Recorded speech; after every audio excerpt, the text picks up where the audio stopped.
ഇപ്പം നോമ്പാണ് നമ്മുടെ മാതാവിൻ്റെ 15 നോമ്പ് ശൂനോയോ. അപ്പോൾ എൻ്റെ വീട്ടിൽ എൻ്റെ ഹസ്ബൻഡ് നോമ്പെടുക്കുന്നുണ്ട്, ഞാൻ എടുക്കുന്നില്ല.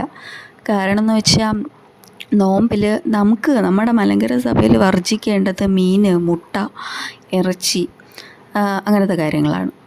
അപ്പോൾ എനിക്ക് ഇതൊക്കെ കഴിക്കാതിരുന്ന ഓൾറെഡി നമ്മൾ നോമ്പിൽ ഇതൊക്കെ കഴിക്കാതിരുന്ന ക്ഷീണിക്കും. അതുകൊണ്ട് ഞാൻ ഇപ്പോൾ കുട്ടിയൊക്കെ നോക്കുന്നതുകൊണ്ട് നമുക്ക് അത്യാവശ്യം കിട്ടുന്ന ഈ മീനും മുട്ടയൊക്കെ ഉള്ളൂ. അല്ലാതെ നമുക്ക് നല്ല നല്ല കാര്യങ്ങൾ വാങ്ങി കഴിക്കാനുള്ള സാമ്പത്തികമില്ല. നമുക്ക് കിട്ടുന്ന വെച്ചല്ലേ കഴിക്കാൻ പറ്റും. അപ്പോൾ ഞാൻ നോമ്പ് നോക്കാറില്ല. അപ്പം ഹസ്ബൻഡ് നോമ്പായിരുന്നു.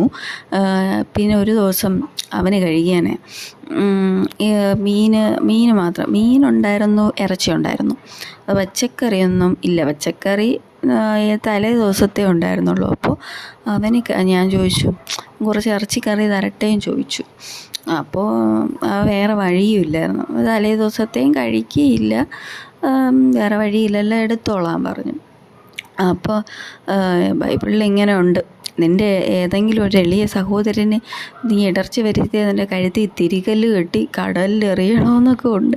ഇനി ദൈവമേ, അങ്ങനെയൊക്കെ സംഭവിക്കുമോ? ഓക്കെ, നമുക്ക് പിന്നെ ഞാൻ അവനടുത്ത് പറഞ്ഞു, നോമ്പെന്ന് പറഞ്ഞാൽ നമുക്ക് ഇഷ്ടമുള്ളത് വർജിക്കുക. എന്തിലാണോ നമ്മൾ അഡിക്ഷൻ അത് വർജിക്കുക. ഇപ്പം പണ്ടൊരു സന്യാസിയില്ലേ, എനിക്ക് കഥ ആരാണെന്ന് വ്യക്തമായിട്ട് ഓർമ്മയില്ല. സന്യാസിക്ക് മാംസം കഴിച്ചുകൂടാ. അപ്പോൾ ഈ സന്യാസി മാംസം കഴിക്കേണ്ടി വന്നു ഒരു സാഹചര്യത്തിൽ. മാംസം കഴിച്ചു. അപ്പോൾ ഒരാൾ ചോദിച്ചു, നിങ്ങൾ മാംസമല്ലേ കഴിക്കുന്നത്? പറഞ്ഞ്, ഇല്ല, ഞാൻ ദർഗപ്പുല്ല് മാത്രമേ കഴിച്ചുള്ളൂ. കാരണം അയാളുടെ അതും ഒരു മാംസമാണെങ്കിലും അയാൾ ഒരു പുല്ല് കഴിക്കുന്ന ലാഘവത്തോടെയാണ് അത് കഴിച്ചത്. അതുപോലെ നമ്മൾ എന്ത് കഴിക്കുന്നു എന്നതിലല്ല നോമ്പ്. നമ്മൾ നമ്മുടെ മനസ്സുകൊണ്ട് നല്ലത് വിചാരിക്കുക, നല്ലത് ചെയ്യുക. പിന്നെ നോമ്പ് എന്ന് പറഞ്ഞാൽ വെറുതെ ഭക്ഷണ സാധനങ്ങൾ മാത്രം വർജിക്കാതെ നമ്മുടെ മനസ്സിനൊന്ന് ഒരുക്കുക. ഇതൊക്കെയാണ് എന്നെ സംബന്ധിച്ചിടത്തോളം നോമ്പ്. അതുകൊണ്ട് തന്നെ ഞാൻ ഈ പറഞ്ഞ പ്രോട്ടീനും ഒമേഗയും ഇതൊന്നും ഒഴിവാക്കാറില്ല.